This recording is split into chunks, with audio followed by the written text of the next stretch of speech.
Well, hey, Andy Murphy, rock and roll shaman, and happy solstice to you. Wanted to chat a little bit about what the heck this solstice did bring to us, and also answer a question about have I regained the ability to see past June? For a while, there was such intensity happening around June that I really couldn't see too much past that. We can now. Now I can kind of understand why. So first, we moved through that solstice yesterday. Gosh, darn it. It was fairly intense. It was incredibly emotional, and it was such a blessing. We've been kind of walloped with a bevy of cosmic activity this summer. We first had that gorgeous solar eclipse that you might have seen in May, and that was followed pretty closely with the Venus transit. Ooh, that brought in all this rockin' goddess feminine power back in.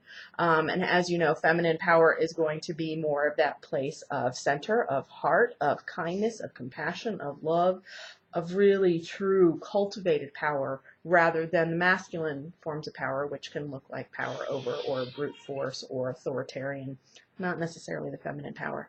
But as we moved our way after that Venus transit that did bring in all of this feminine energy, as we move our way from the masculine to the feminine end of the spectrum, wow, there's a lot of emotions that can occur. So if that's been part of your experience, hang in there. Know that we're doing work on behalf of the collective. This is not just all our stuff right now. We're really doing this on behalf of the grander community around us. So thank you for your efforts and for your work.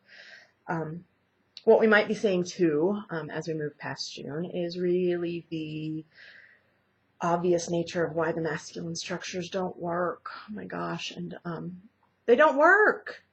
We really are having to take a close look at how we as humans work on this planet. And that is done much better in a balance with masculine and feminine. Feminine's been ignored for a while. She's ready to come back. And the Venus transit marked the 13,000 year return of this planetary alignment. So it's been pretty juicy. We also made our way through solstice yesterday with the new moon. New moon is going to be a time of really deep cultivation.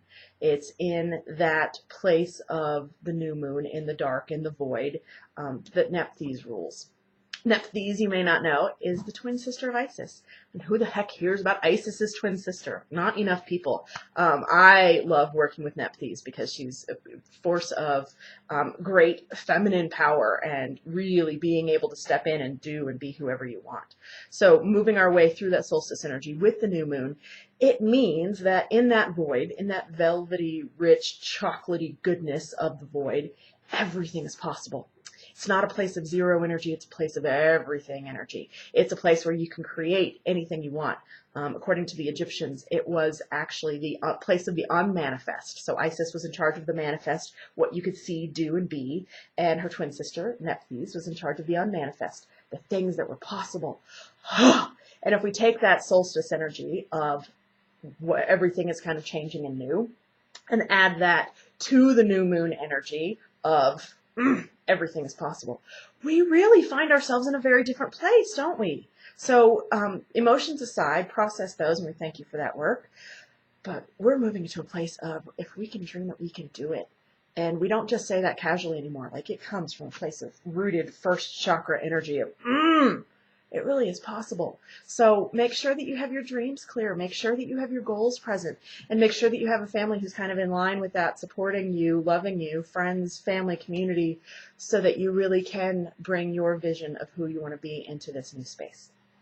If I can help in any way, I did shift my summer hours just a little bit, so I have more time to play mom. You can check out the summer hours and the summer special rates online at rockandrollshaman.com. And if you're thinking about something further to add to the work that we have already done, I would love to see you in the Soul Mastery Mentoring. It has been such a rich and delicious program. Oh my gosh.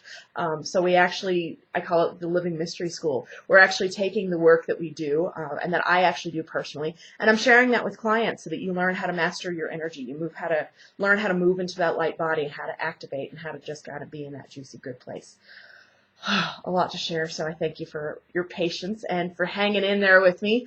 Would love to see you anytime online at rockandrollshaman.com, and many blessings to you this summer.